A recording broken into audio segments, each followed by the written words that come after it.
I chose this particular verse. I hope it will be helpful. It is from the Bhagavad Gita, verse number 7, chapter 2. And as Vrinda Kumari is going to do screen share, we'll start with the prayers. Om Namo Bhagavate Vasudevaya. Om Namo Bhagavate Vasudevaya. Om Namo Bhagavate Vasudevaya. Narayanam Namaskritya Naram Chaiva Narottamam Devim Saraswatim Vyasam Tato Jayam Udiraye Nashtaprayeshva Bhadreshu Nityam Bhagavata Sevaya Bhagavati Uttama Shloke Bhaktir Bhavati Naishtiki. So we are reading, as I said, Bhagavad Gita, chapter 2, verse number 7. And the shloka is like this, very famous shloka.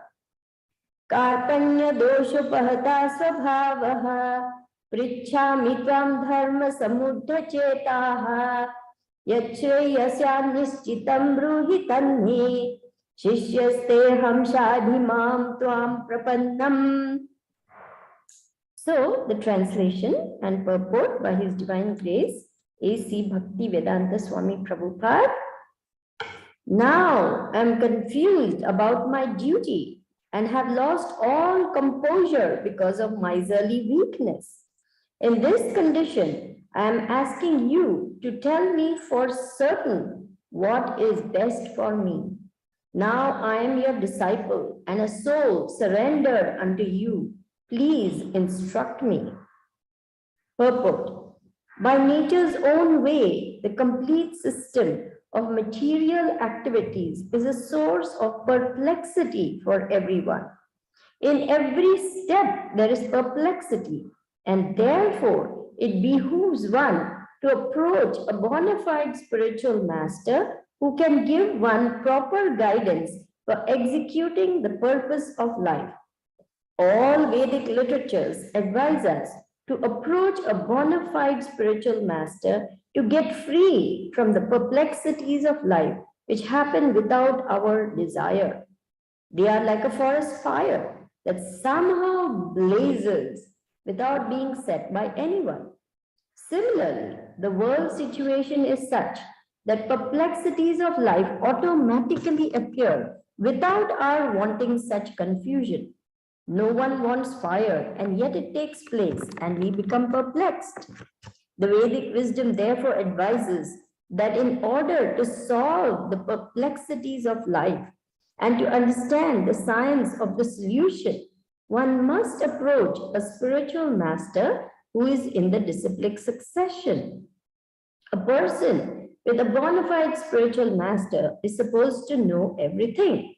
One should not therefore remain in material perplexities, but should approach a spiritual master.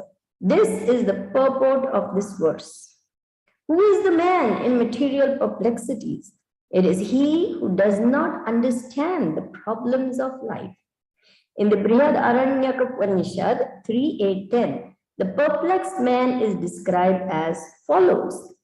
Yoga etad aksharam garya aviditasmal lokat praiti sakripanaha.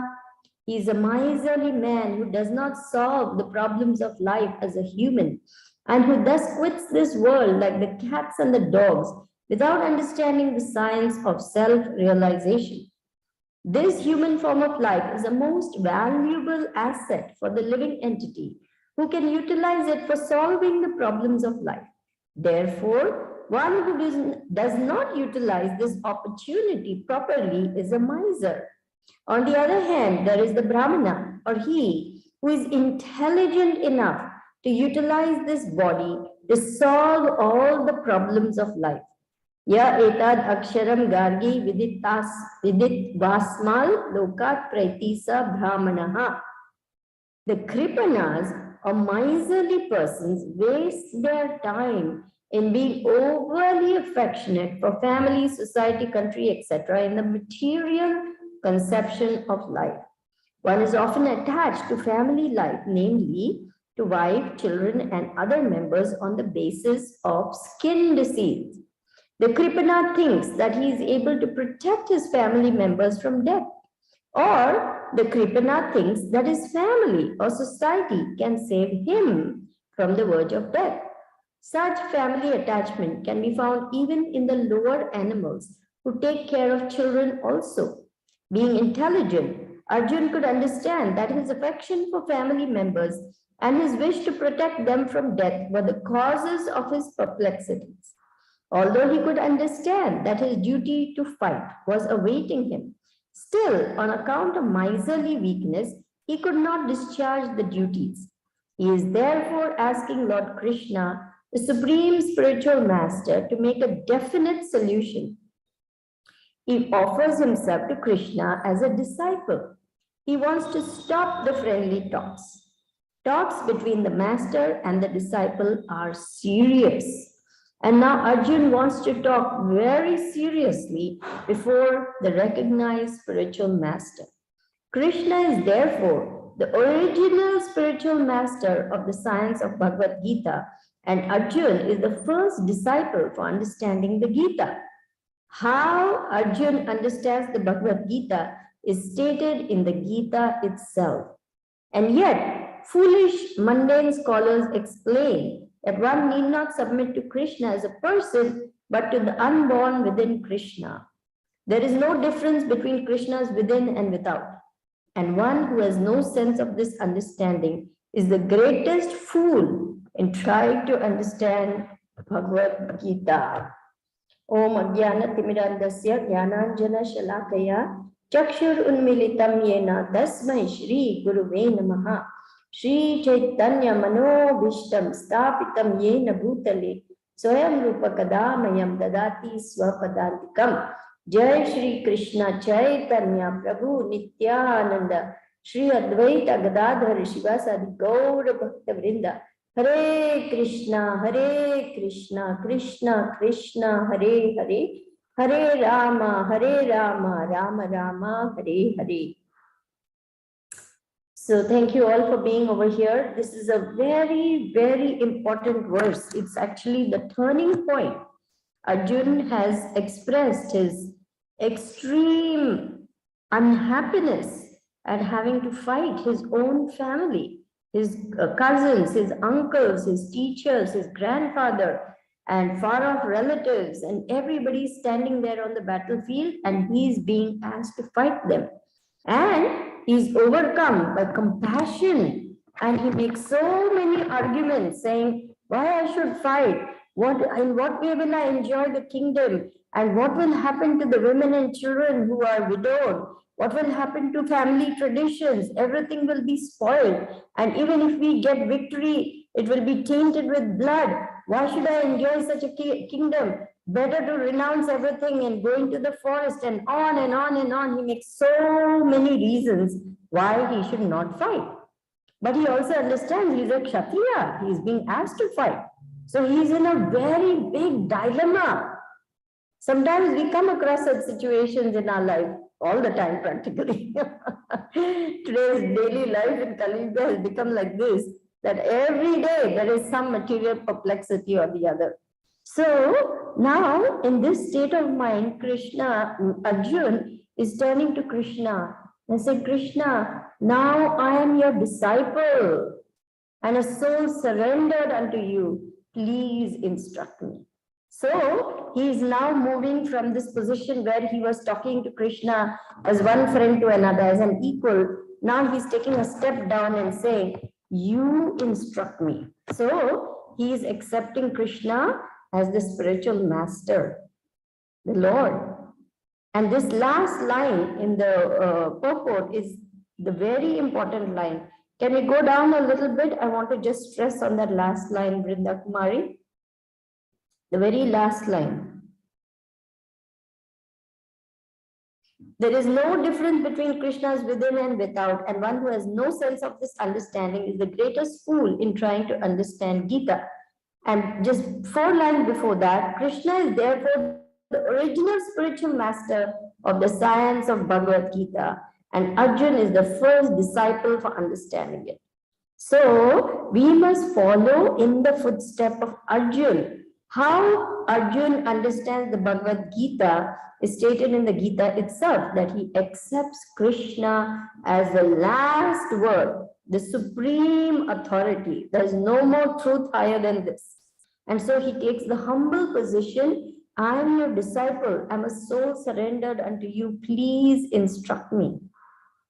And Krishna, wanting to help all the living entities, sends us himself in his mercy manifestation as the bona fide spiritual master to give us those same instructions and help us to go back home, back to Krishna, and solve permanently the problems of material life.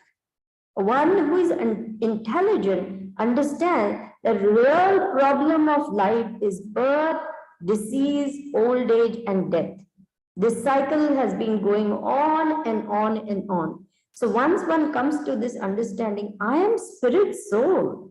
I am not this body. Why I should keep taking body after body? Why should I keep changing my rental premises? It's like having a rental home and being kicked out of the rental home and then again being forced to take another rental home.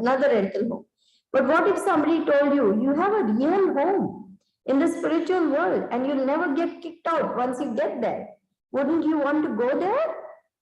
Of course we would. So an intelligent person uses his knowledge of Vedic scriptures to make his life successful. Why? Because it is in the human form of life, which is the most valuable asset. Remember, 8,400,000 species of life are there. 8 million are all the other species, 400,000 is the human form.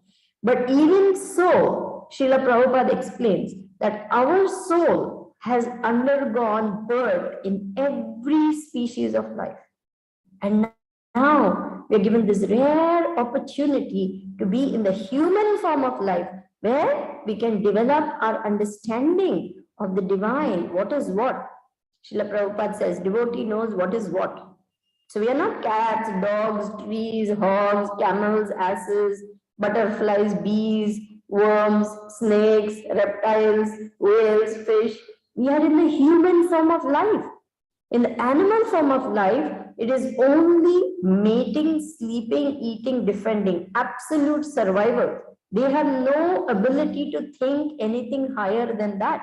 It is just the smaller creature is eaten by the bigger creature, and so it is a constant struggle for survival, for existence in the material world, isn't it? You see a bird, how anxious it is. Every time it is pecking on the ground and then it's looking here and there. Who's coming to catch me? Who's coming to eat me? The cat is just waiting to pounce on the bird, right? The snake is just waiting to pounce on the tadpole. The bigger fish is just waiting to swallow the smaller fish. The tiger is just waiting to grab the deer. And so on and on and on. All around us in nature, we can see struggle for survival, struggle for existence. So we have gone through all this, folks. We have gone through each and every species of life.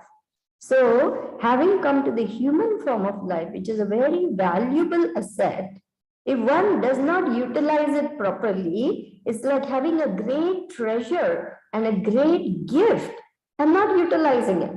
Supposing someone gave you a big chest full of gold coins, and you just kept that chest, and you just kept that chest, you never opened it, you never used any of the gold coins.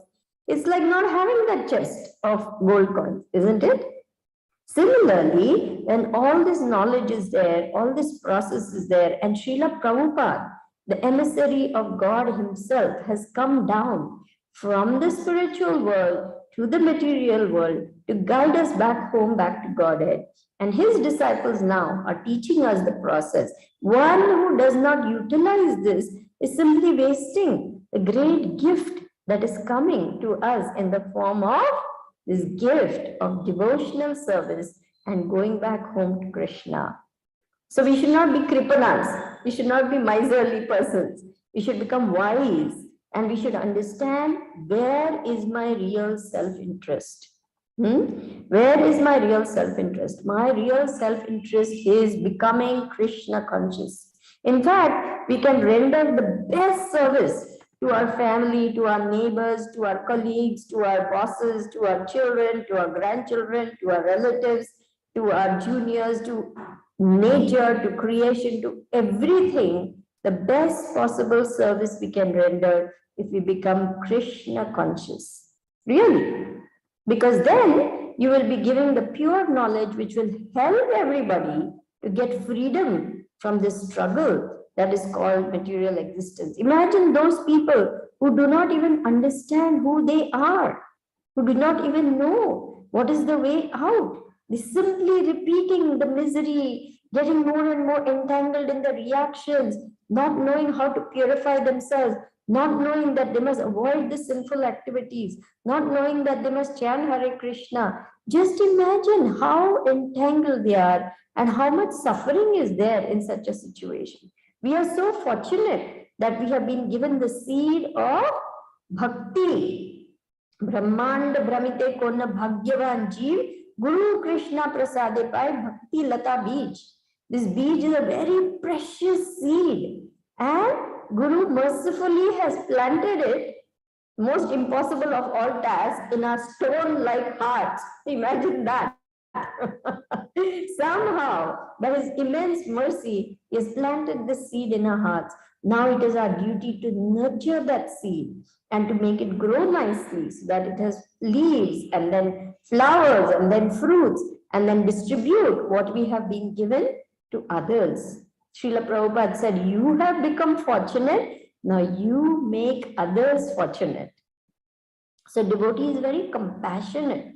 Para dukkha dukhi. He feels so much compassion for the suffering of other living entities who are in the darkness of ignorance. And we can see all around us what is happening in the world today.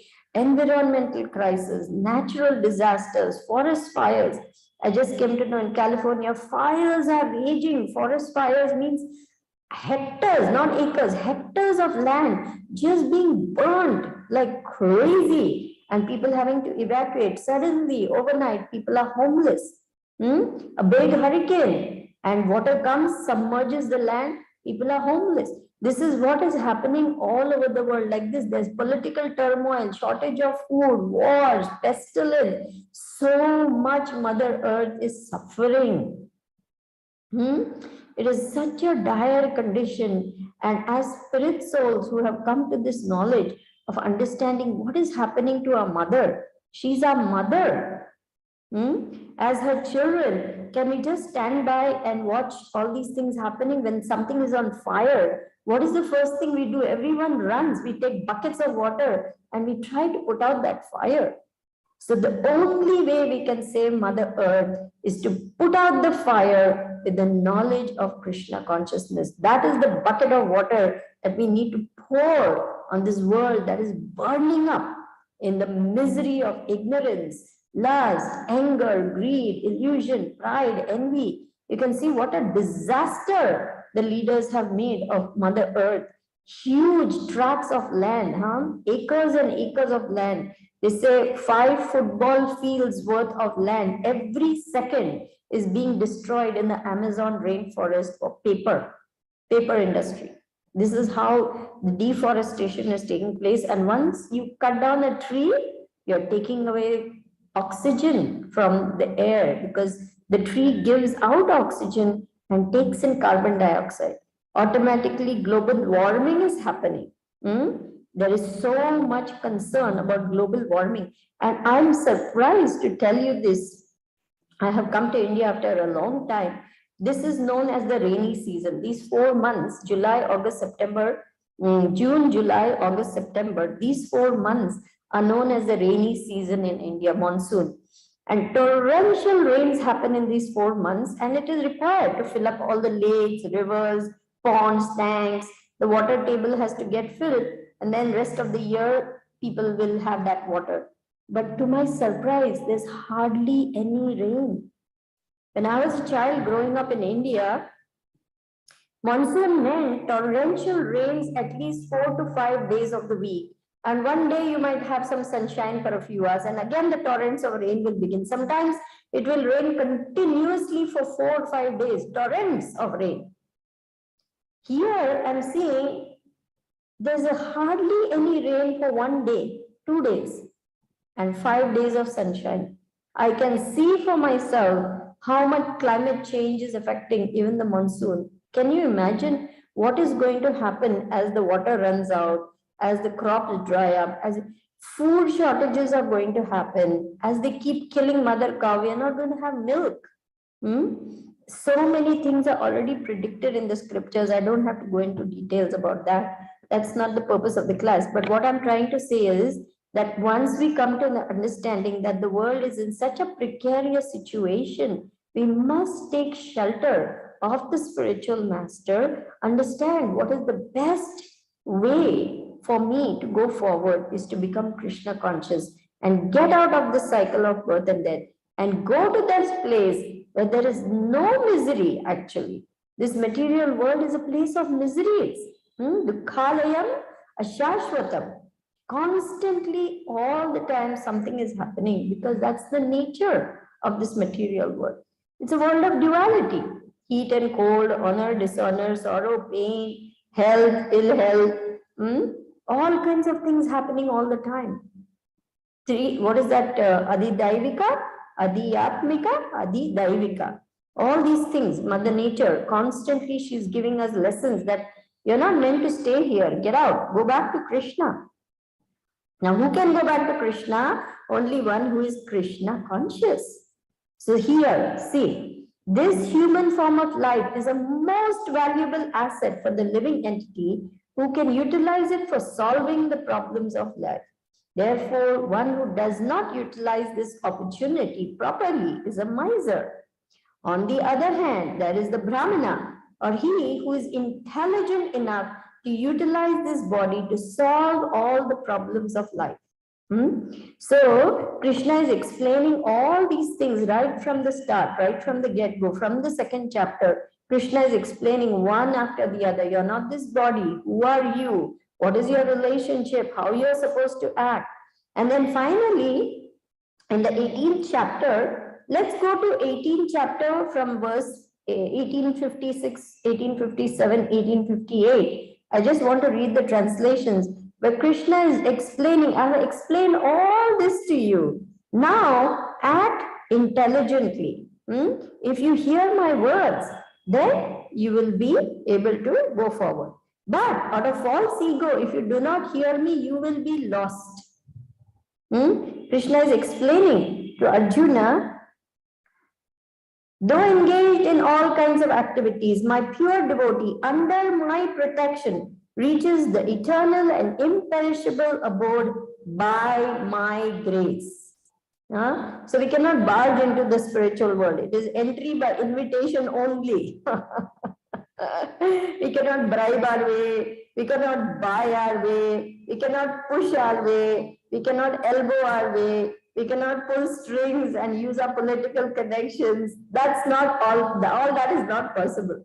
If we have to enter the spiritual world, we have to qualify to enter the spiritual world. Vrinda Kumari, I just want the translations, not the verse purports. Just go to where the translations are. Okay, Mataji, sure. Yeah, because I want to read 56, 57, 58 like that. Because those words are very significant for a person who wants to seriously follow. Yes, stop right there. Stop right there. Stop. Okay. In all activities, just depend. This is text 57. In all activities, just depend upon me and work always under my protection. In such devotional service, be fully conscious of me. Text 58. If you become conscious of me, you will pass over all the obstacles of conditioned life by my grace. If, however, you do not work in such consciousness, but act through false ego, not hearing me, you will be lost. If you do not act according to my direction and do not fight, then you will be falsely directed. By your nature, you will have to be engaged in warfare. Under illusion, you are now declining to act according to my direction. But compelled by the word born of your own nature, you will act all the same, O son of Kunti. So, Krishna is explaining the Supreme Lord is situated in everyone's heart, O Arjun, and is directing the wanderings of all living entities who are seated as on a machine made of the material energy. O scion of Bharat, surrender unto him utterly. By his grace, you will attain transcendental peace and the supreme and eternal abode. Thus, I have explained to you knowledge still more confidential. No. Yeah. Just remain there. Okay. Don't change anything. Yeah. Thus, I've explained to you knowledge still more confidential. Deliberate on this fully and then do what you wish to do. So, Krishna has given so many instructions, explained Dhyana Yoga, Karma Yoga, Jnana Yoga. He's explained everything. And then finally, he's saying, just surrender. Just surrender unto me. Follow my directions. Come back to me. Don't waste your time over here in this material world. You will have to act. But how you will act will be under my direction, under my guidance. And that is why we have the spiritual master, because this material world is like that. It is full of complexities. Actually, I chose this verse because I'm so puzzled myself, what is to be done, what is not to be done. And I was thinking that meditating on this verse and trying to explain this verse will actually help me. I'm preaching to myself over here. So we want to take the guidance of the spiritual master. We do not want to act according to our own, brains, which is always misdirecting us, because the mind is such a rascal. It's constantly telling us to do things that are actually not in our self-interest, because that's the nature, conditioned life, we are used to that. No, go for this. No, go for that. But the spiritual master knows what is best for the disciple. So does that mean we just surrender our brains and just say yes to everything? No, it's not blind following. One has to test the spiritual master. There's a testing period where this disciple tests the guru tests the disciple.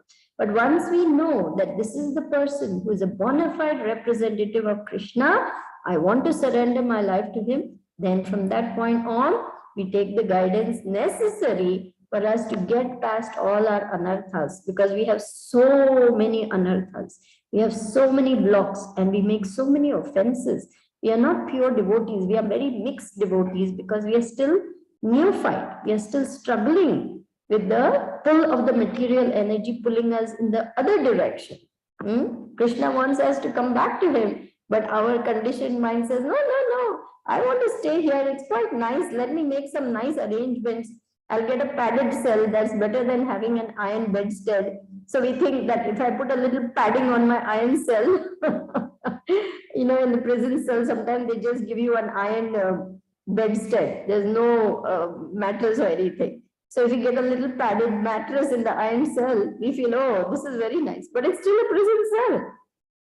So like this, we keep trying to adjust here, thinking, oh, if only I make this a little more comfortable, I can stay here. But even if we make ourselves comfortable, we cannot stay here forever, because the time will come when material energy will say, get out, time to get out of this body, and force you to leave this body and go to another body. Now, what is better, to voluntarily give up something or to be forced to give up something? Which is better? Obviously, when we voluntarily give up material attachments, we are in a better position, so that when the time comes to give up the material body, we are confident. Yes, I'm going back to Krishna. There's nothing to fear.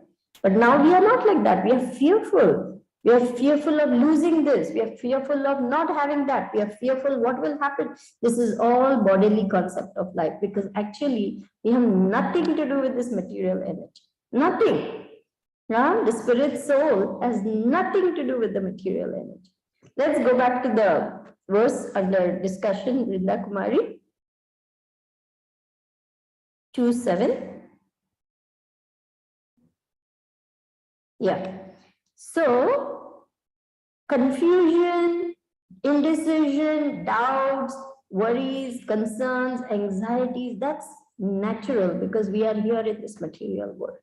That is why Vedic wisdom advises that in order to solve the perplexities of life and to understand the science of the solution, one must approach a spiritual master in the disciplic succession. And one who has unflinching faith in the spiritual master and the Vedic literatures and in the Supreme Lord, all the purports of Vedic knowledge is revealed in his heart. What is that verse? Tasyaite katita artha. I forget, what is that verse? Yatha deve tatha guru. Tasyaite katita hi artha. I'm trying to remember what is the first line. Yasya deve para bhaktir yatha deve tatha guru. Can we go to that verse? It is, I think, from the Shvetashvatara Upanishad. Yasya deve para bhaktir. Okay, That's the first line. Yatha deve tatha guru. Tasya ite kathitaye artha. Shri Guru. I forget the last line. That means that one who has unflinching faith in the spiritual master and the Supreme Lord, all the purports of Vedic knowledge is revealed. Oh, I think. 1 minute, Mataji.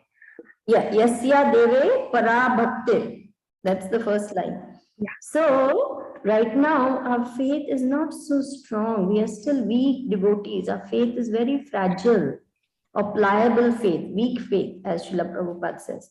But we want to strengthen our faith more and more. By what? Found it in the purport. Yes, this is the one. Prakashante Mahatmana. Yeah.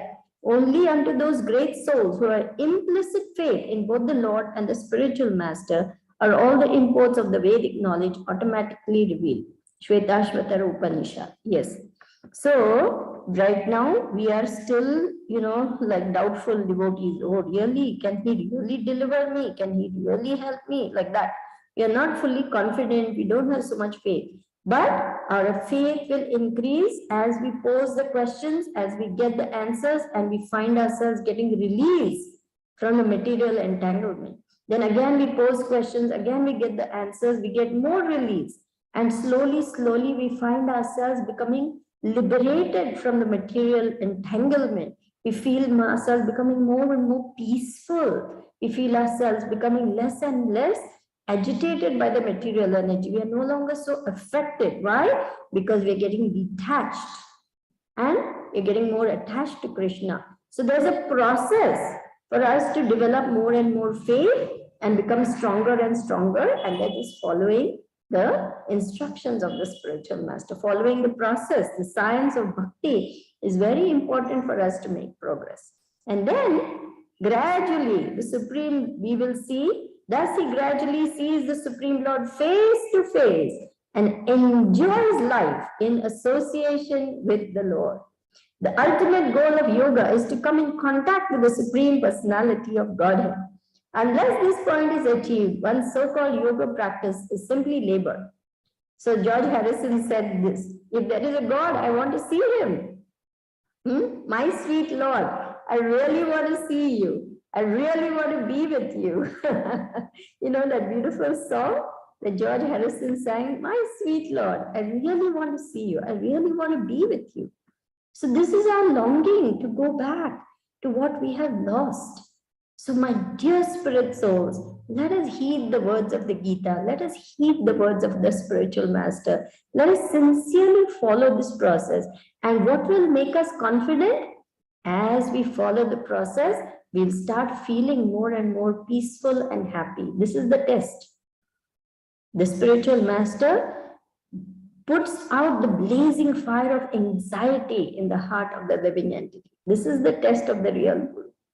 So we have a very wonderful spiritual master. So let us take shelter of him, make our life successful, go back home to Krishna. So thank you all for listening so patiently. Hare Krishna. We can now open up for questions, comments. Hare Krishna Mataji, thank you so much for this wonderful class as always. Thank you for giving many references from other scriptures too, so it becomes more clear to understand. Thank you. I request devotees, if there are any questions, reflections, please go ahead. Also, please turn on your videos if possible. So it's nice to see you all always.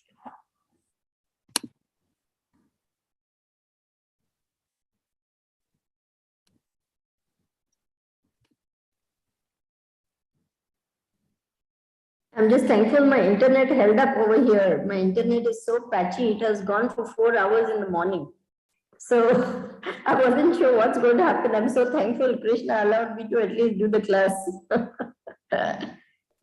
Yeah, it's nice.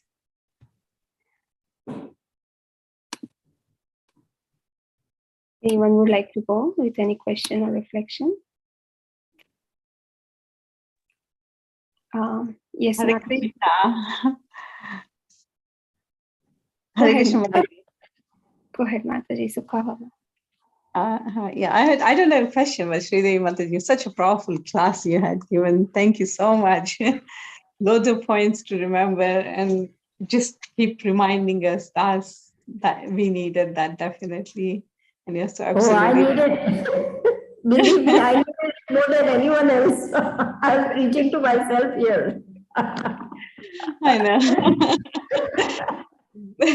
But we definitely needed that. Come on, wake up. It's a call. Right, we have to keep reminding ourselves, all the time that, hey, you're not this body, you're spirit, soul. What are you doing, It's such a hard struggle to We constantly. were just discussing about this spirit, soul, and body discussion was going on recently when we were reading Bhagavad Gita. And the question was asked that how many of us can see ourselves as a spirit soul, basically. Hardly anyone, isn't it? We can't. We can't see ourselves as a spirit soul. We identify very strongly with our gender, with our profession, with our caste, with our, family. Ego, pride, everything. Yeah, It's just everything. too much. Too much. Too much. Identifying with all the wrong things which are not making us happy anyway. No, it is not. But still we stuck to it. I don't know why. Because we are It's not listening. Because we are not listening. Guru is there to give us freedom, to give us knowledge. We want to be in the darkness because we like the darkness very much. We like to be in our comfort zone. We don't want to come out. So even though the Guru is giving instructions, we are not really listening. I mean, that's true of me. I don't know about you. I know, it is true. You are right. Yeah, I'm very sure that if I write to Guru Maharaj, he will give me some instructions, and I know that I will not like it. So purposely, I keep quiet. And so therefore, we struggle. As Guru Maharaj said, there are only two options. Either you become Krishna conscious or you suffer. So we like our suffering so much. Just see how stupid we are, how foolish we are. Because we don't know what it is like to be really joyful and happy. We don't know what is that real state of peace and happiness. We have never experienced it, at least on this level. We had long, long ago, but we have forgotten what it is like to be like that. We don't even have an idea. And so we suffer and we like to continue suffering. Yeah, true. Srila Prabhupada describes it very nicely that the camel, he eats a whole bunch of thorny twigs and blood is coming as he's, all his tongue is getting cut and everything, and he's eating that and he's thinking very nice, and he's, his own blood, and this is our condition. We are so foolish, But we are not different. We are not much different than the camel. Exactly. You said it. We are not much different. We are again chewing the tube, trying to get some juice where there is none. Definitely, yes. Hare Krishna, thank you. Pray for me, Sukhavaha, please. What happened? Everything okay? I'm also struggling with the material energy. I'm in Mayapur, but it's a struggle. You are in the dham. You are doing so much service. Actually, you pray for us that we get some benefit as well. Seriously, I'm You struggling a have to lot. pray for me too. I will. I will. Thank We you. all have to be together in this. Exactly. Together we can make it. Alone we cannot. You cannot. You know what? Why I said to you, your WhatsApp is it hacked or not? Because I received a message from you saying that like my channel and prescribe to my channel, and I said this is not Sri Devi Mataji sending me this message. Basically, It was me. was it? Oh, okay.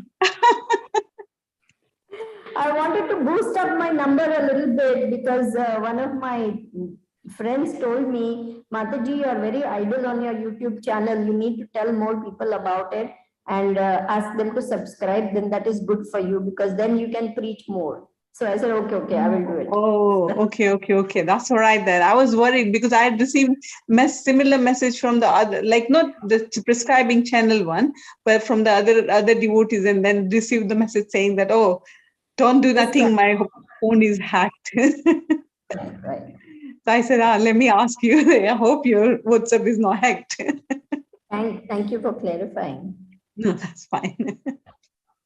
I'll do that then because I was scared to click on that link, basically. I said, no, before asking you, I want.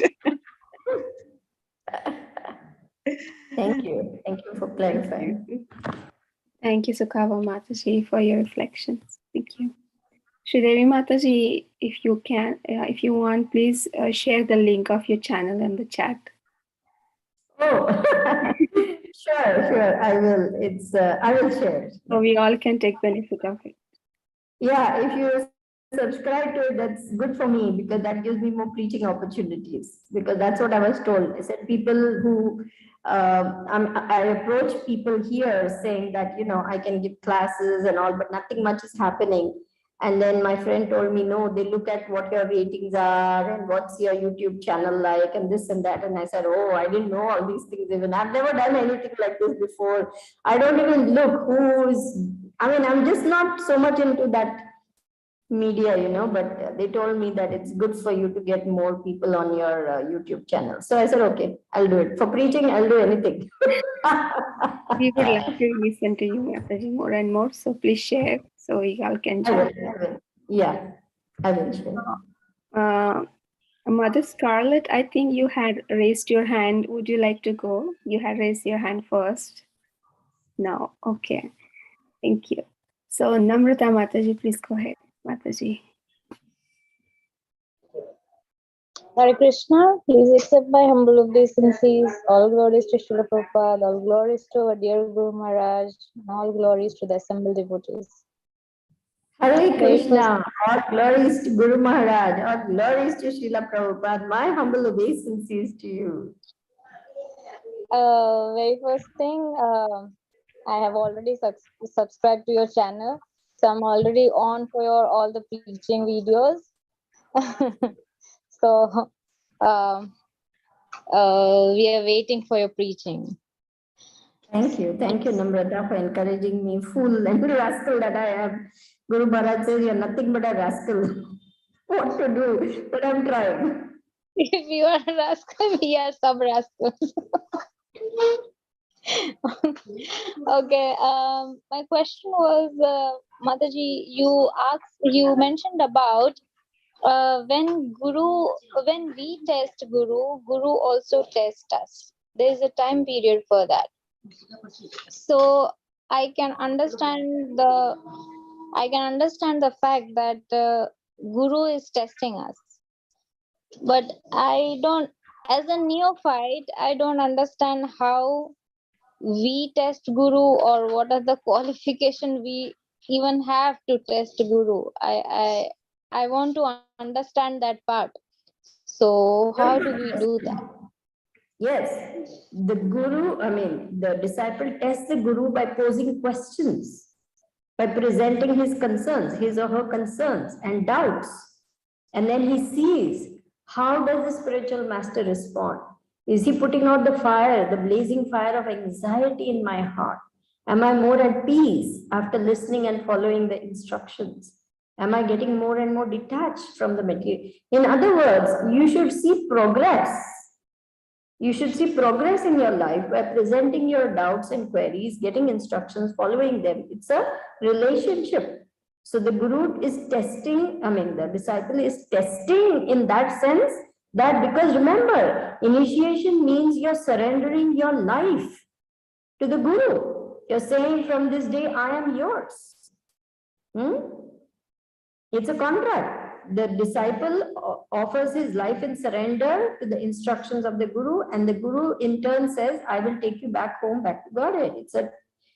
So you want to be very sure that this is the person to whom you can surrender your life. You must have that full faith and trust. And so for that time period of 1 year is given for you to see that is this the person who completely satisfies your heart by his answers, by his instructions, by his guidance. And then you feel more and more confident about taking initiation. So Mataji, we as a conditioned soul, we anyways look for sense gratification. So won't we look sense gratification in this also?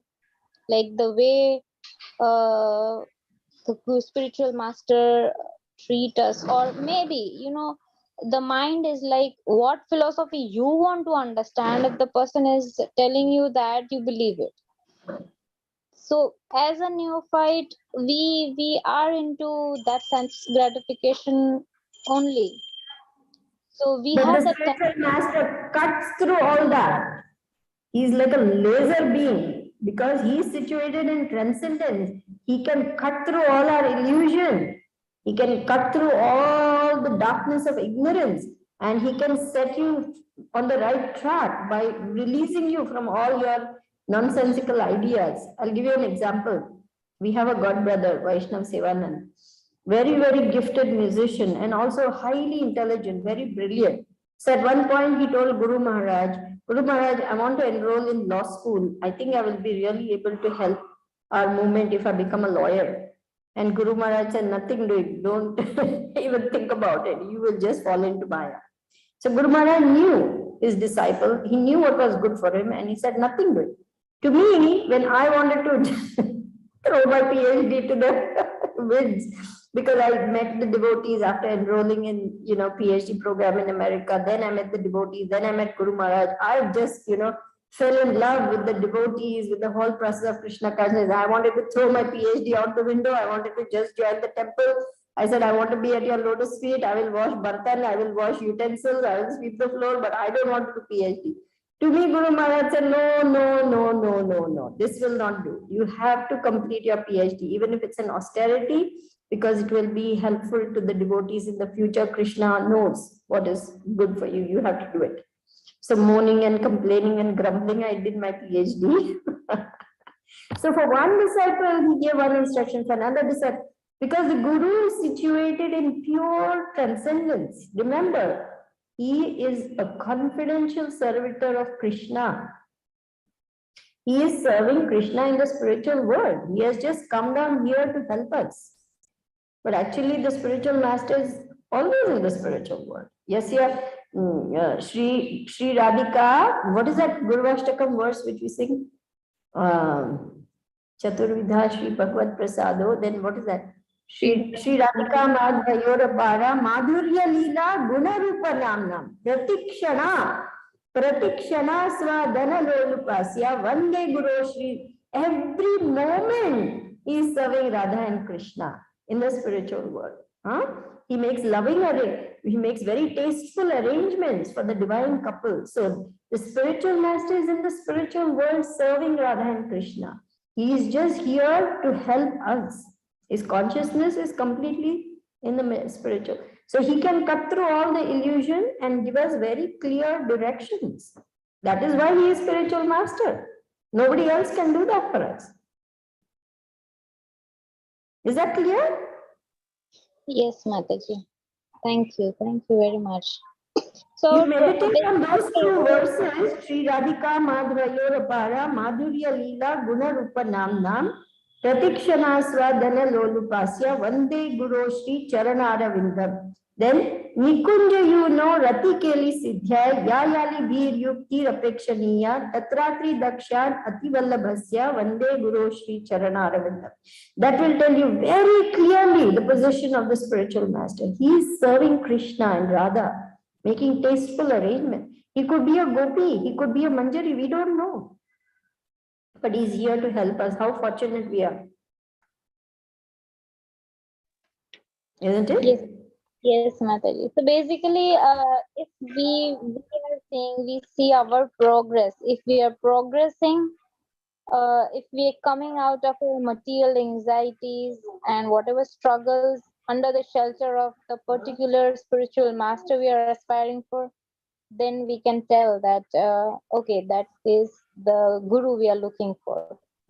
Absolutely, absolutely. We must see ourselves making progress by following his instructions. We must see ourselves getting better, becoming better people. My mother took, I'll share this with you, it may make you laugh, but I used to be very short-tempered person, very short-tempered, especially with my family. You know how we are with family. But after I came to Krishna consciousness, she noted, you have become very calm now. You're not fighting with me so much anymore.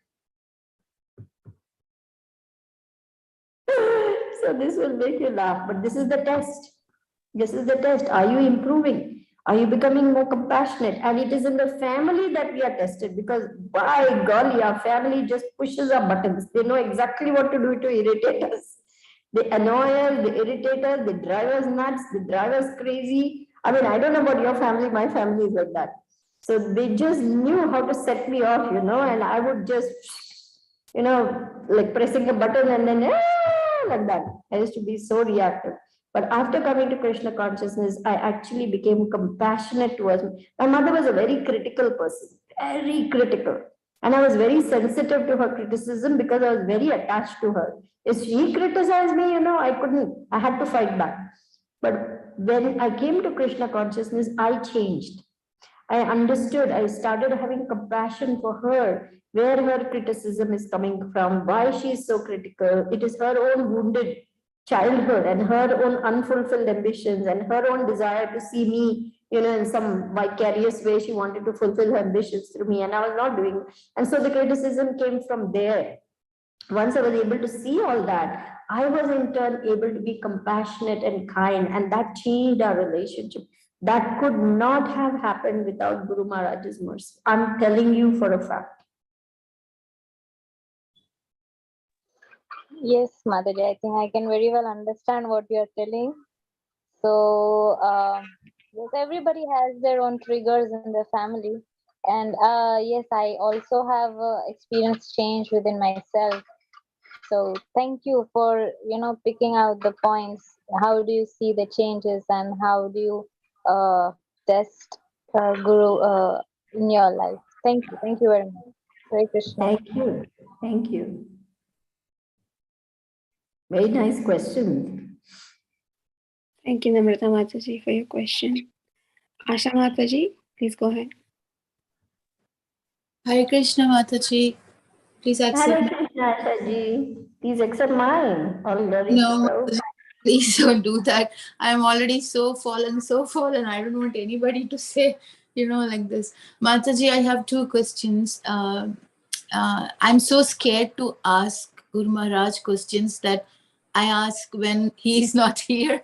I ask you or maybe somebody else, because I don't know why I feel so scared. I feel like I'm not, like other devotees. I always feel like that I'm not like other devotees. I haven't reached that place where even I can ask questions. Probably my questions won't be relevant, or maybe it is not that, where it has to be, because after reading scriptures and after knowing everything, only then you know how to ask questions. Maybe my question is annoying Guruji. I don't know whether it is appropriate question what I'm asking. So there are so many things running. I'm scared when I'm really, Mataji, I feel scared that because I'm nowhere, I'm no one actually. I coming in front of him itself is a big Lord's mercy. So I don't know whether I am doing the right thing or am I doing a wrong thing. I fear, did I displease him? Did I do something wrong? Will Krishna get upset with me? Will Guru Maharaj get upset with me? This runs always in my mind, because then I prayed yesterday to Krishna while before sleeping, that even if I don't get initiated, because I'm not here with the mind that I want to get initiated. I'm just sitting here because Guru Maharaj should accept me. I learned something from him, and all those conditioned things that the soul was carrying just cleans away, and then the way becomes much more easier for the soul. So I'm not even thinking of the initiation, Mataji, truly speaking, because I don't find myself to reach there or something like that. I'm not thinking like that. But sometimes even if I'm not going to reach the initiation, or I'm not thinking about it, but still asking questions to Maharaj, having something that I have to ask, because I have a lot of things to ask. I kept a note. This book is full of questions for Maharaj, and I thought in my mind that whenever I meet him, anytime I get that mercy, I would ask him, because so much things happened in my life. I really feel that I am like, maybe these are the devotees, a hack of devotees, like maybe millions and millions of hack of devotees, and I'm in the bottom, the least one. That is where I'm standing. So I don't know how I will get that opportunity, but the question that I wanted to ask you was that one, this feelings, why does it happen? And, is it okay to have them? One. Second thing, if I melt down, when you said now that we are all the spirit souls, we have this body. So if I melt down all the material flesh and blood, what will be the rest? Like a spirit soul. So how does the spirit soul look like right now? That is my second question. Okay. So your first question is, should you ask questions? Of course, you should ask questions to Guru Maharaj. That is what helps us to get clarity, to dispel all our doubts. And Guru Maharaj has kept this time after the class for questions and answers. So in the question and answer time, you're supposed to ask questions and answers. So there is absolutely no bar. Anybody can ask questions, and Guru Maharaj is happy to answer them. So you don't have to feel that, oh, I'm just new devotee, how can I ask? No, anybody is free to ask questions, and Guru Maharaj is very happy actually to get questions and to answer them, because it gives him an opportunity. Because when you ask a question, it might be that 7 other people may be having the same question. So everybody benefits from the answer of Guru Maharaj. So to your first question, I want to say, please do not hesitate. The question answer time is the time for questions. So that's the time to ask the question.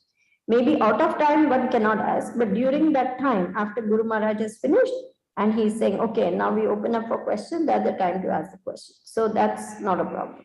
The second question is, what happens when the body all melts down? And the spirit soul is a tiny, tiny, tiny, tiny 1/10,000th the tip of a hair. That's the size of the spirit soul. You're asking, what is the spirit soul like?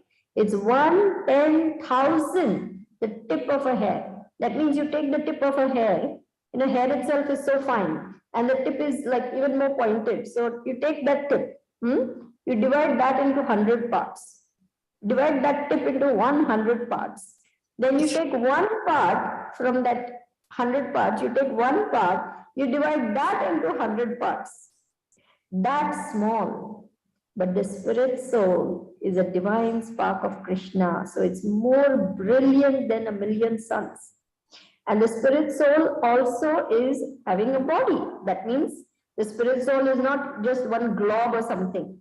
Just like we have, a pant and shirt, Srila Prabhupada explained this, is fitting. Why it has a sleeve? Because I have an arm, right? So therefore our dress also has an arm. It has a sleeve. It has, you wear a pant, your legs go in like that. So similarly, this body is a covering of the soul. So even your spiritual form has eyes, ears, nose, hands, legs, everything, but it's completely spiritual. So that's the spirit soul. It's not like, it's one invisible dot or something. We cannot see it with our present eyes. But you have a spiritual body, a spiritual mind, spiritual intelligence, spiritual eyes, Spirit. And best part is it's unlimited. You can do unlimited service in your spiritual body for Krishna. You can experience unlimited love for Krishna. You can fly to any region of the spiritual world in your spiritual body. There's no limits, like Narad Muni.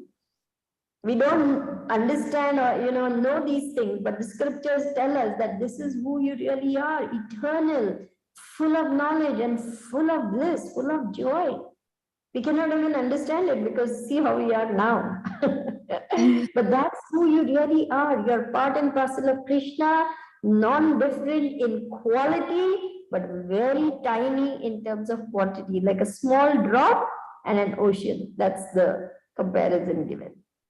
Then why did we, like, if we are part of Krishna, the spirit soul is a part of Krishna, why in the first place did the spirit soul come onto this earth, to this existence? Why did it take a existence here? Because if you see the first one, like they say it's a karma, conditioned soul, everything, but where did it start from? It's not started from me. Where did it start from? Because okay, now there is a story that Adam and Eve, they have in Bible that Adam and Eve was there, and then somebody said that from the paths of Krishna. It is true, it is written, right? I don't know, but I haven't read so many scriptures, but I've heard my grandmother saying that we all came from the paths of Krishna, different body parts of Krishna, so we are all part of Krishna. So my question is that I always ask God also the same thing. Why did we, like, when we know we are a part of the supreme spirit soul, even if we wanted to live independently, so the Maya came only after we came into the existence. So why did we come into the existence, the first part, like, why did we? Envy of Krishna, out of envy of Krishna, we fell down from the spiritual world. As Srila Prabhupada said, don't waste your time trying to figure out how I fell down, when I fell down. You are in the ocean. Try to get out of the ocean. Try to climb back to the ship. So man who is struggling in the ocean, if somebody throws a lifeline, he doesn't start thinking, how did I fall into the ocean? How did I get over here? He just grabs the lifeline and he goes, right? So similarly, Prabhupada said, don't waste your time thinking how you got here. Think how to get out and go back to Krishna. Because who knows when, since time immemorial, we have taken trillions of births in so many species of life and suffered. The first birth is as Brahma. When we fall down from the spiritual world, the first birth is as Brahma. Can you imagine once you were a Brahma? But then all the reactions, entanglement, material desires give rise to more entanglement and so on. So the reactions are so much that we keep getting entangled life after life after life. But when we receive the mercy of the spiritual master and understand who I really am, and we follow the path of Krishna consciousness, the reaction cease because now our actions are karma. They do not generate more reactions. Because we are following the orders of Guru and serving Krishna, our actions do not generate karma, do not generate reaction. So we are getting disentangled from the material energy. Slowly, slowly, slowly, we are getting free of all this. And we're going back to Krishna in the end. Yeah. So don't worry so much about how you got here. Worry how to get back to Krishna. Okay, Mataji. And my last question, because I love the way you answer, Mataji, you make it so clear for me. The third question was that, Mataji, yesterday, the Mataji had spoken yesterday in the class about contaminated association. Okay. Now, Mataji, I don't have much association anyways, only the devotees few. But I wanted to check about the family members. Like, even if it's your own mother, sometimes they call once in 15 days, sometimes once in 15 days or once in a week. So whenever they call, they always, from many, many years, they have been, telling about you that you are a fallen soul, you are so and so, your past days are like this. They always bring that always to you. So I remember somewhere Guru Maharaj had told that when somebody is criticizing you, you have to accept it as Krishna's mercy because it is making you more closer to him. But Mataji, every time you think, okay, now this is Krishna's mercy. This is after coming to Krishna consciousness, I've been more, I can see the change that I treat, as you said, Mataji, that I say, okay, maybe she's telling because I have to get closer to Krishna. It's for me to become more humble, understand what I am. But every time this is happening now and then, every time. So that is really giving me a lot of, I don't know how to express that in feeling in words, but that makes me really sad. I cry a lot that same day, saying that I have accepted that I am a sinful and fallen soul. But every time I have to hear, even after accepting this. So every time, it's not that one time or two times, Mataji, every time I've been categorized that you are a sinful soul, you are a sinful soul. And the list of the sins that you have done, you know, it sometimes really hurts because you have accepted it. I agree. Today also I agree. I will never say I know anything, I know everything. I don't know anything. All the devotees are here. I'm just down below. Maybe I'm not even seen. I'm that fallen. I agree with that. I tell Krishna every day that, Mataji. But every time she tells the same thing. Criticizing you or getting upset with you is something different. But your own mother all the time, I don't know what to do, Mataji. You know, I again call her, I talk to her. But again, she will say something, okay, now you came to Krishna consciousness, but you are a fallen soul. You did this, you did that. So every time, what should I do, Mataji? Should I still accept it? Okay, now every time, because I talked to her and I said that, okay, Amma, this is my journey of the soul. Please forgive me what I have done, but I haven't done to you. Like, it's my journey of the Supreme Soul has given me this life. What should I do? What can I do? I cannot go back and, ask Lord to change whatever the soul has gone through. So what should I do? I'm accepting that I'm a fallen soul. I'm never saying that I know everything and I'm enlightened. Nothing like that. I accept I am a fallen soul. I don't even know if the doctor says I have 5 weeks to survive. I don't know. Maybe 24/7 I'll talk and think about Krishna because I don't have time. I know that also very well. I know. So what to do, Mataji? You have to help me in this because it really hurts. I don't know whom to say, whom to ask for help. I don't know. I ask Lord only to help me for this. See, in spiritual life, we have to be very, very careful what interactions we have. Every interaction, there's an exchange of energy. If people are constantly, always, without fail, without exception, giving you negative energy, then there's only so much you can take. You have to have some positive energy also exchanged.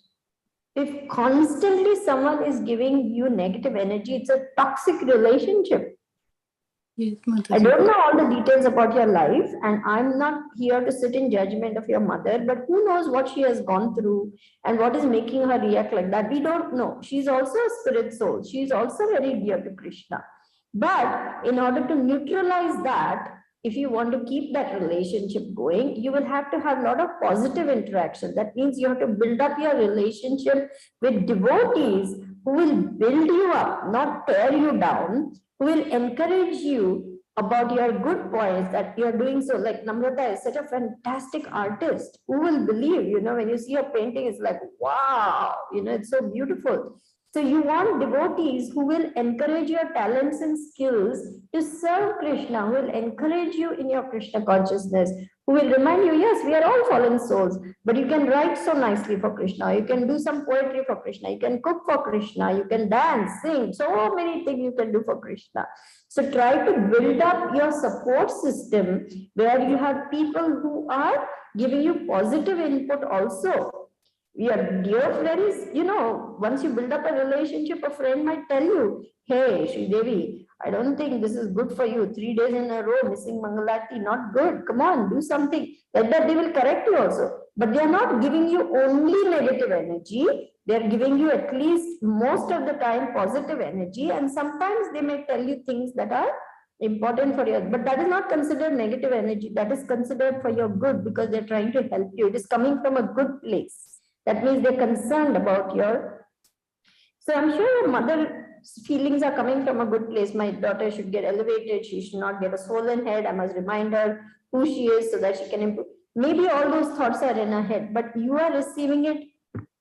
I don't know. I mean, as a child and a mother, it's a very delicate relationship. It needs exploring a little bit more. I don't want to go into all those things in a class because it's very personal, it's very delicate. So I don't want to go into too much of things about your personal life, but you would like to build up relationships with people who will encourage you, enthuse you, enliven you, and not make you cry after every phone call. That doesn't sound healthy to me.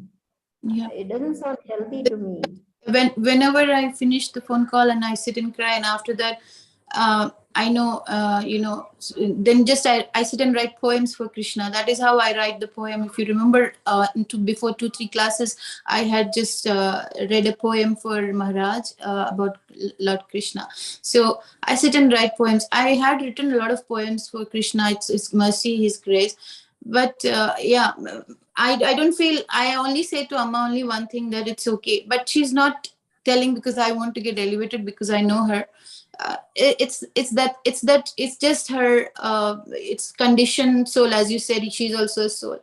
It's her, that conditioning pattern, that she always speaks good for the younger one, and she, from the childhood, she always speaks good for the younger one. So it has been a habit for me listening. But this has become so much that after coming to Krishna consciousness, I have been just telling that it's okay, it's something that Krishna wants me to get, it's my karma. So I've been accepting it, but it's been continuously happening, so I'm not able to. Sometimes it really hurts, like even after accepting, if this is what is, and sometimes my daughter says, after accepting everything, you're being so humble, and Krishna is again giving you the same thing, that you have done this, you have done this, you're accepting in front of Krishna. So that gives a negativity to my daughter, who is seeing that 24/7 Amma is in Krishna consciousness, 24/7 the Krishna Maha Mantra plays in the house, 24/7 she's always doing everything to Krishna, thinking that, the fallen soul, for the sake of the soul, she's doing everything, not even thinking of her comforts or anything, sacrificing so many things. Then Krishna is also giving again from there this thing, you're a fallen soul, you're a fallen soul. So that gives a negative impact for someone who is seeing that she's doing all these things, regulative principles, chanting in the morning, getting up, everything. Still, this is happening. So I don't want that negative effect for that soul who is with me, who is watching that my Krishna consciousness is happening, and still this is happening. So that is the only thing, Mataji. Not for me, but at least for the other one who is watching me. She should not get a negative impact. I'm just worried about her, Mataji. I think it's very important for you to discuss with your local devotees and your local mentors, and build up a support system for yourself, because this doesn't sound very good. And now we will go to the next question. Is that Yes. okay? Thank you, Hare Mataji. Krishna. Thank you. Thank you, Mataji. So do we have any more questions or reflections from devotee side? Any last minute question or reflection? Yes, Mother Scarlett, please go ahead. Hare Krishna to everyone. I'm not so Hare good. Krishna, Scarlett. Hare Please accept my humble obeisances. All glories to Prabhupada. All glories to God. I'm new in this class. I have been studying Bhagavad Gita very, very, very thoroughly. You see, this is my Bhagavad Gita. Wow. How much That's I have been beautiful. studying. All glories to your reading. I wish I could Thank be you. like that. Well read. Thank Thank you. you. Thank you for sharing that. What I understand by now, that everything we go through in our life, it's like decided by Lord Krishna. This is what he wants us to learn something about, understand something about. It's nothing that it's not without his controlling, without his deciding that it should be this way. Have I understood it right, or I am totally wrong? Definitely, Krishna is in control of everything. Not even a blade of grass stirs without the sanction of the Lord. He has minute control even over a blade of grass. So Krishna is in complete control of everything, material and spiritual worlds, everything. But yes, Hare Krishna Prema Bhakti Prabhu, please accept my humble obeisances. All glories to Srila Prabhupada. Thank you so much for being with us. Hare Krishna. So Krishna is definitely in control of everything, but he always is giving the spirit soul choice to turn towards him or turn away from him. So it's not like your destiny is, set in stone, that you're going to suffer this much, means you're going to suffer this much. No, Krishna minimizes it for his devotees.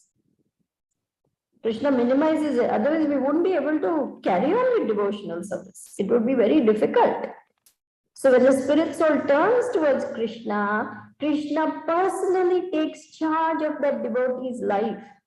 He takes a very special interest in that devotee, and he tries to get you to constantly do the right thing so that you're not going to get a wrong reaction for doing a wrong thing. He's constantly there to remind you, constantly there to help you to turn towards him all the time. We don't do that. We keep getting into trouble because of that. But Krishna is always there for us, and Krishna always is trying to help us to come on to the right path.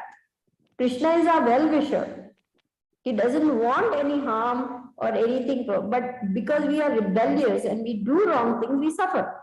Srila Prabhupada explained, Krishna is saying, don't do it, don't do it. But you are so rebellious, you are so insistent, you say, no, I'm going to do it. Then Krishna says, all right, do it, suffer. Srila Prabhupada explained like this. So it is in our hands what we are desiring. If we are desiring wisely, intelligently, no, I want to go back to Krishna. Yahi samsparsha jab hoga. A man of intelligence does not take part in the sources of misery which are due to contact with the material senses. O son of Kunti, such pleasures have a beginning and an end. So the wise person does not delight in them. Go to Vrinda Kumari. Can you pull up verse 522 of Bhagavad Gita, please, for us? So every moment we have a choice. We can choose Krishna or Maya. Krishna wants us to choose him because that is good for us. But we don't always do that. We are still rebellious, we are still conditioned, we are still greedy for, the temporary things of this world. Yeah, this verse is so beautiful, worth meditating on. Yahi samsparsha jab hoga, dukkha yonaya evate, adyantavanta kaunteya, na teshu ramate buddhaha. An intelligent person does not take part in the sources of misery which are due to contact with the material senses. O son of Kunti, such pleasures have a beginning and an end. So the wise man does not delight in them. So when we realize this is going to cause me trouble, if I eat 10 rasgullas, I will have indigestion. It's very tempting because my tongue wants to eat sweet things. But if I do it, I will have a reaction. So when we start intelligently computing in our brains that this is going to give me a bad reaction, then we stay away from that. And then we say, if I do this, this is going to give me a good reaction. That means I will get purified. I will get less attracted by the material energy. I will get more detached from my material attachments. I'll get more attracted to Krishna if I do this. And we choose those activities which are for our ultimate spiritual welfare. Then we are acting intelligently. So don't think, oh, my destiny is set in stone and this is it. I've made so many sinful things. So now this lifetime I have to suffer endlessly. I have to pay the price. Yes, we all have to pay the price. But Krishna minimizes it. He makes it small. Supposing, Srila Prabhupada said this, I had committed murder in my previous life. In this lifetime, I am supposed to be murdered to pay for that or killed in some way. But instead of getting murdered, Krishna will just give you a cut on your finger. So how much Krishna minimizes it, isn't it? Because we are trying to be devotees, Krishna takes very special interest in a devotee. He says, yes, he has come to the right platform of understanding what is what, that I am the Supreme Lord, he is nothing but the servant, and he is trying. Simply by trying, Krishna becomes merciful. And even because of accidental, because we are so used to all these bad habits, drinking, drugging, hippieing, rascal lifestyle. Supposing because of bad association, we fall down also from time to time. Krishna excuses that. He says, even if he comes, api che su duracharo. Go to verse 930, my dear Vrinda Kumari. 9:30 of Bhagavad Gita. Even if he commits the most abominable action, because he is rightly situated, he will quickly come out of that and achieve lasting peace. So Krishna knows our conditioned nature. He knows that even after coming to Krishna consciousness, we are going to have, mishaps, falls downs, accidents. We're going to suddenly, we want to become Krishna conscious. We have joined the temple. We are doing everything. But suddenly I happen to go into that lane, distributing books. I see my old friends and they're busy sitting and drinking wine. Come on, drink a little bit. And I get drunk. They say, oh my God, I broke the regulative principle. I got drunk. So does Krishna condemn you? No. He says, yes, accidental fall down may happen, but because he is engaged in devotional service, he is to be considered saintly because he is properly situated in his determination. So even if one commits the most abominable action, Krishna forgives that, provided we don't make it a habit. You can't keep, doing wrong things and then saying, Krishna, forgive me, forgive me. We have to take care then not to fall into that situation again. We have to learn from that. So Krishna is very merciful. He's very kind. And he knows the living entity is not capable of reaching perfection just like that. But he's very merciful. He's very kind. He's very compassionate. And he says that even if one makes some mistakes, because one is not resentful of this principle, I give him my mercy.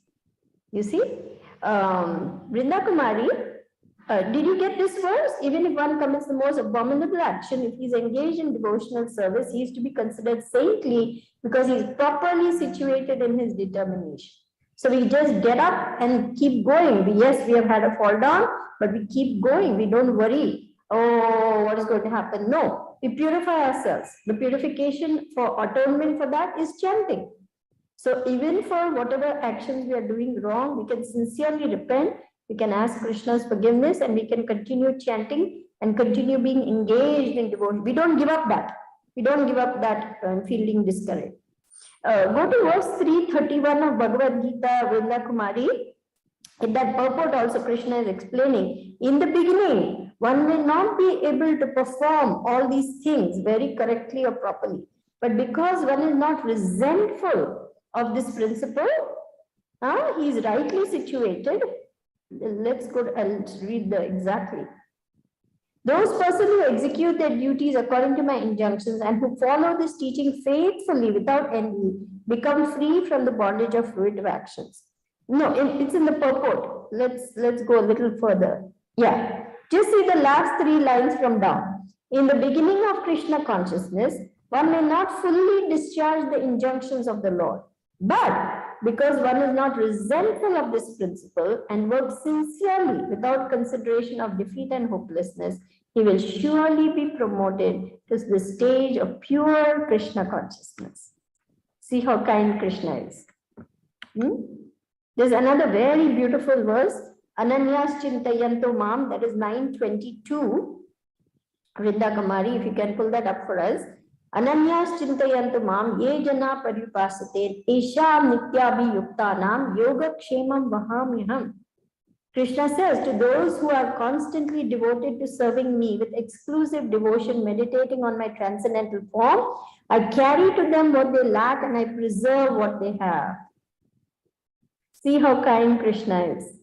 He's saying, I know you lack many things, but don't worry. I will bring to you whatever you lack and I will preserve whatever you have. So don't worry, we may have only one atom of bhakti and we may have a mountain of anarthas. That's how we are, we hardly have any devotion, one little spark. But Krishna sends the spiritual master to fan that spark and destroy that mountain of anarthas. So don't worry, Krishna will take care. Krishna is there to protect us. Is that okay? Yes, I have another question. You talk about the intelligence and the soul. Which one is the purest? Is it intelligence or the soul? Sir, is pure completely. It is untouched by the material energy. Our intelligence can become completely purified if it is spiritual intelligence. But if we are still in the material world, our intelligence is contaminated by the material energy. So therefore, we may not have purified intelligence if we are still in the spiritual, in the material world, in the material body. So intelligence can be spiritual or material, but the spirit soul is always pure, always spiritual, completely. It has nothing to do with the material energy. Okay. And if by the intelligence you know and you pray and you ask for guidance, and it takes very long time before you even come to the near to the book, the Bhagavad Gita. What does that mean? Does it mean that it took so many long time to get purified? That's why it took so long, or why do we have to wait so long, even though we have asked about it and pray about it and ask for it? It doesn't happen. Why is that? Maunam Janmanamante Jnanavan Mam Prapadyante Vasudeva Sarvamiti Samahatma Sudurlabha. After many births and deaths, he who is actually in knowledge of me surrenders to me, knowing me to be the cause of all causes and all that is. Such a great soul is very rare. 719 of Bhagavad Gita, Vrinda Kumari, if you can pull that up for us. You know, in that, Krishna is saying that it's after many lifetimes. Bahunam Janmanamante Jnanavan Mam Prapadyante Vasudeva Sarvamiti Sa Mahatma Sudurlabha. So many births sometimes it takes, because living entity is so stubborn, so rebellious, so conditioned, that to finally submit and surrender to Krishna can take many births. But don't worry about what has happened. Now you have come to Krishna consciousness. So just grab the opportunity now. Don't worry. What did I do in so many lifetimes? I wasted my time. Yeah, we have all done that. But now let's not waste any more time. Okay. Thank you. Okay. All Hare the Krishna. best. Hare Krishna. Very nice question. Thank you, Mother Scarlett. Thank you, Sridevi Mataji, for explaining so beautifully with so many references of different verses of Bhagavad Gita. It becomes so much clear when you pull up the verses from the scriptures. Thank you so much. So I will ask again if there are any questions, reflections from devotee side. If not, then with Mataji's permission, we can end today's call. Mataji, thank you so much once again for your time, association, and explaining everything so beautifully. Thank you so much, devotees, for joining. Thank you. Hare Krishna. Hare I'm Krishna. so glad that I finally could be with. Thank you very much. I have waited for these days. I have waited for these days so long. So I'm so grateful. Thank you very much. Hare Krishna. Hare Krishna. Where are you now, Scarlett? I'm in Sweden. I'm in Sweden. Oh, I was born in Iran, but when it was a war, so I came to Sweden, and I have been in Sweden more than 30 years. Oh, So I live in okay, very nice. I live in Gothenburg. Salam alaikum. What? Salam alaikum. Salam alaikum. You can Persian. You Yeah, I speak grew up Persian? in India with Muslim neighbors, so I Okay. keep many different kinds of neighbors. So I'm familiar. Okay, then I understand. I can't Indian, so I'm so sorry. I would try to learn. Hare Krishna. Hare Krishna. It's so nice to have you, Mother Scarlett. Hoping to have Thank you. you. Hare Krishna. Hare Krishna. So I would like to pay my obeisances. Vancha kalpatra vescha, kripa sindhu vedacha, patitanam pavanebhyo, vaishnavebhyo namo namaha. अनंत कोटि वैष्णव वृंद की जय, जिला प्रभुपाद की जय, और गुरु महाराज की जय, Jai. हर वे श्री देवी माता जी की जय. Thank you so Guru much. Maharaj ki jai. Hare Krishna.